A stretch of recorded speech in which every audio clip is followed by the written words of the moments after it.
Okay, I want to go on to the next song here.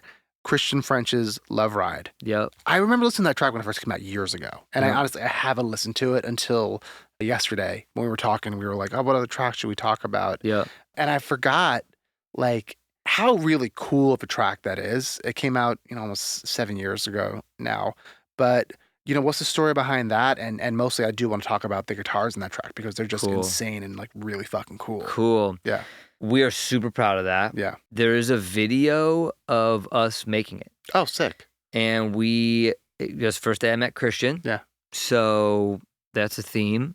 Why I always have to take every single brand new session, every single speed dating session is because the 2 songs you named happened the first day I met people, so you never know. Yeah. Christian flew to town, and my roommate Devin, who is an actor from St. Louis, where Christian's from Indiana, but they're Midwest boys.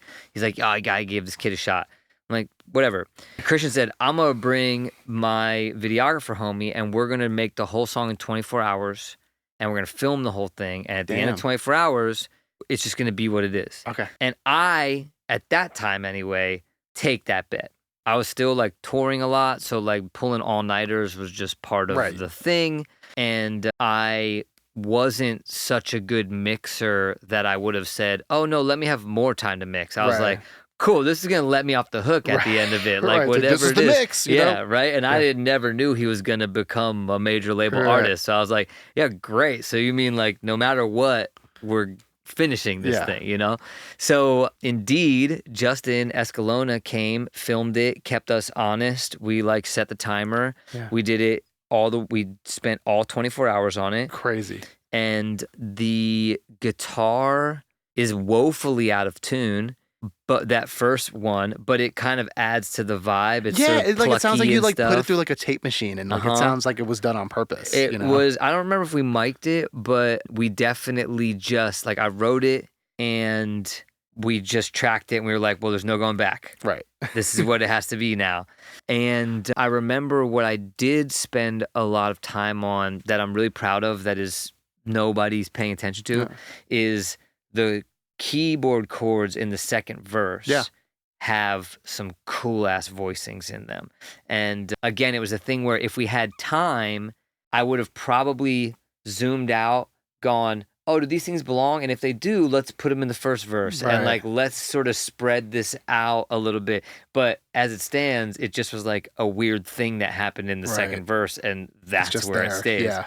And the way the drop happens with the super bendy synths, that was pretty indicative of the time, like Serum stuff. Yeah. So we were just going with what we knew, and I probably had just discovered Serum or something. What I still do to this day is pitch bend all my synths. That's so fun. And I just can't not. 2 things. Are you like manually pitch bending it, or you're like going in and drawing it in after? Well, it depends what synth I'm on, but if I'm on a synth, and I do play a lot of, I got like cool synths, I can't not. My thesis is all instruments at their best are aiming to be like the human voice. Yes. The closer you can get to the way the human voice moves, the closer you're getting to the truth. And so the one thing that the piano doesn't have is bending in the in-between notes. That's the piano's comedy tragedy. It's funny when you say, like, when I give a lot of vocal production like notes and stuff, I'm always comparing, like, I'm like, you're singing it like a piano and I need you to sing it like a violin. Yeah, there you go. And people immediately get it. They're like, oh. Yep. Right, of course. Like the violin is fretless, and so all the middle stuff is in there, and you need the middle stuff. Yes. And so on a synth, that's what the pitch bend is doing for me. Whether I'm holding on a note and just bending it enough that it's doing a tape warble, or we're doing the whole octave thing, which is what I'm pretty sure happens in Love Ride. So that was just what was going on, and the sound I knew how to get out of Serum at the time. And, it was just like he and I, and there was a couple other hangers on in the room, but it was really, we just locked in, and I love a deadline. Yeah, I need a deadline. Yeah. So that was great. And so like that's like your mix, the record that came out. That's great. It sounds great. Cool. Yeah. Yeah. I mean, I sometimes wonder whether it's great or and I need to revert back, like mixing is like hardly my favorite thing to do. No, I hate it. But I'm like, shoot, I just think that like the spirits were in the room that day. Right. Cause I'm a way better mixer now than I was then. But sure enough, the thing, and then, it's like listeners either totally care or they don't care, or they care about a clever lyric, or they don't care about. I mean, you just can't call it. It's not even. I don't think that listeners care or don't care. I think it's that like they don't know what they don't know, and they don't like they can't compare it to like a mixed versus an unmixed version. Yeah, this is the version that they have. Right. So it's like, okay, this is it. Right. Like. And that record like does feel raw. It almost like it's almost mixed, and I hope you don't take it the wrong way. Like how some of those like earlier bedroom pop sounds were. Well, it is that. Right. It's early bedroom pop. Right. I mean, that's what the heck it is. And that's what it is. And it's all in Ableton and all in the same session. Yeah. There was no like summing it down and like no sophisticated It was anything. just like bounce and then we're done. And it's cool. It really did work well, and I'm super grateful. Part of it was probably the instrumentation, like this sort of Adam Strat with a serum. Yeah. And then using like when we went to the drop, it's like all the way those type of drums. And in the verse, it's all the way like musicality stuff. And so maybe the fact that it's those opposing parts make it cool, where it's not necessarily one whole. It's sort of like a patchwork. It's a really, I mean, like Christian's voice is I love his voice. I had the opportunity to work with him a couple of years ago. And like such a great singer. But it's just like how everything feels out of place, but it doesn't at the same time. Yeah. It's just like, this is just a cool record. And you know what those strings are? And like the other thing that I think is cool, but also dates it a little bit is it had like the anti-drop. Yeah. The big drum roll to the don't. Oh, no, which will never get old. I mean, I don't know if it's dating anything that's all like to fall off the cliff. I mean, it was like very cool. Like, like chain smokers, like that's what was popular around that time. Yeah, that was the thing.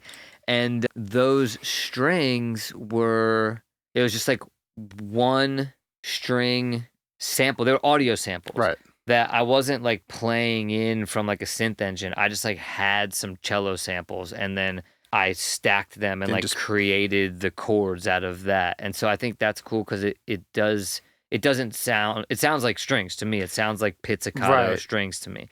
So I just don't think I probably had a cool synth engine. Right. So, but I did have some like samples. Right. You're just like, cool, I'll just put these samples in and just like see what they do. And I do know how to like spell a chord or whatever. So I just like kind of went in and I think they took a break and I was like, cool, let me just like nerd so like you did out. it like with like audio where you would like then pitch it up. Yeah, just Abletoned it. Yeah. Mm-hmm. Yeah. See, I wouldn't I don't have the patience for that. I would probably just like put it in a sampler and I was like, I'll just fucking play this. Well, you said you love the sampler. And I mean, it's the same vibe. It's the same idea. You know what I mean? Yeah. I just get like too impatient. Like doing But the sampler will tighten it up unless you like turn it off the. Well, you turn it off this other mode. I forget how you do it. Yeah, right. But there's the way to do it. Because I unwarp them and then I'm changing. Well, because then they all get like different lengths sometimes. Yeah, and then it's like they're hitting weird. Particularly with pits, like they all need to be like the I need them to hit at the same exact time. Yeah, right. It's really annoying. So, but it is kind of the same, and Ableton makes it exceedingly easy to do that. So God bless them. I love Ableton. It's so much fun. I just changed a couple little things. I have a list in my phone ongoing of what we would change if ever we get in front of Ableton and they, if ever I'm like at the symposium. Which I did go to in fact, Christian brought me to the Ableton headquarters one time and they didn't ask me what I thought. Dude, you ever heard this guy, he's a very obscure artist, but he kills it. His name is Unlike Pluto. He's great. Anyway, we'll speak about this too. He's one of those artists that self-releases everything and he like does so well and he's just like makes a good living off it. But that's besides the point. Cool. But he was like friends with someone, like one of the people who design Ableton or work on the code or whatever. And like he had the opportunity to be like, hey, can you do these things? And they're like, yeah, if we do that, we have to rewrite the entire code. I heard that story. Right. But I heard that story as it relates to track lanes. Yes. And then they fixed that. And then they did it. Right. So it's just like, that cool, was a you story guys they can told do us it. for a long time. Yeah. They're like, yeah, we have to undo everything. I'm like, well, better get to work. Right. It's like, okay, well, buy it. You're making me buy the new version every time. Yeah. So maybe rewrite the code. Yeah. You know, like just do that. Yeah. God, I could have a list for every single DAW. Yeah. And, you know, we'll see what it is. Yeah. All right. I want to move on to our next topic here. And this is where I get to ask you one of my favorite questions, but what's a current piece of gear or plugin or something that you have in your studio? It doesn't have to be something new, but something that the past couple of weeks you're like really keep going back to. Well, the past couple of weeks was Thanksgiving in Baltimore, and then I was in Switzerland before that. But the week before that, my Juno 106, but that's not news to anybody. That's just the hot shit. So let me come up with a better, I will give you a more obscure answer. It doesn't have to be obscure. I mean, if it's the Junos. Well, check this out. Okay. This is a good answer. Back to Rob Cavallo and the 1OK Rock thing. Before putting the Christian French thing to bed, I am so proud of him and that song. And so I love being able to talk about that because it was lightning in a bottle, and we've done it since then. I gotta check out that video. It must be on YouTube or something somewhere, it's called can you make a hit song in 24 hours? There you go. Like, bet you can't, or whatever. And they were like, I gotta check it out. So, we're in with Rob in his 1,000,000 amps a year or two ago, and he has what he calls amp condos. An amp condo is 5 or 6 heads in a live-in case that's taller than me, all routed out. And he's got 5 amp condos. So in the control room is 20 some odd heads of the raddest heads that you want. There's 2 412s mic'd up in the live room, and then you can just switch between all the heads. It's effectively going through presets in the DAW, but it's with the real shit, you know? And he's got this one head that you always go back to. I don't even know if he wants me telling the story, but we're too late now. And it's the Dookie head that they used to make Green Day's Dookie.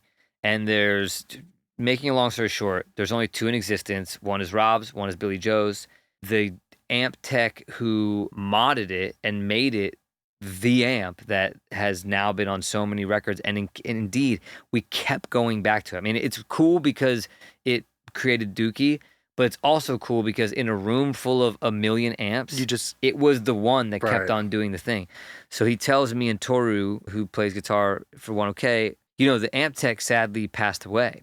And so when me and Billy Joe's amps die, it's gone. It won't exist anymore. And we're like, well, did you ever think about having somebody open it up and get new schematics? And he's like, well, Marshall came at us 20 years ago and said, can we put it out as a signature? And both him and Billy Joe, being the punks that they are, like, no, fuck that. You can't. Yeah. We're not selling this. We're selling the album. We're not, you know what I mean? Or whatever was the reasoning. Yeah. And so he shot that down. But we kept on using it, and I kept on trying other amps. Kind of my job at that week was to. Toru is the rad guitar player, so my job was to nerd out on the tones and stuff. And we kept going back to it. And so finally we talked Rob into having a tech open up his amp. If Toru and I agreed to buy the exact same, it's a Marshall Super League 100. We had to buy the same year from the same factory. If we find those, which are obscure already, very rare, then he would agree to begrudgingly have an amp tech open it up, and then we would both mod it and da-da-da. And so that's what we did. No. And Toru's came from Japan. Mine came from Germany. We got them shipped from way the far away. It was totally an ordeal. And then months later, a dude had figured out what the sauce is and had modded our things. And so that's my favorite amp now. That is an absolutely incredible story. Yeah, it's the Dookie amp. Yeah. So now there's 4 in existence. There you go. Yeah. That's fucking amazing. Oh my God, I'm very jealous. Yeah. I got to hear that on some records. Yeah, you can hear. You'll be hearing it more and more now. It's dude, my go-to thing. That is fucking amazing. Yeah.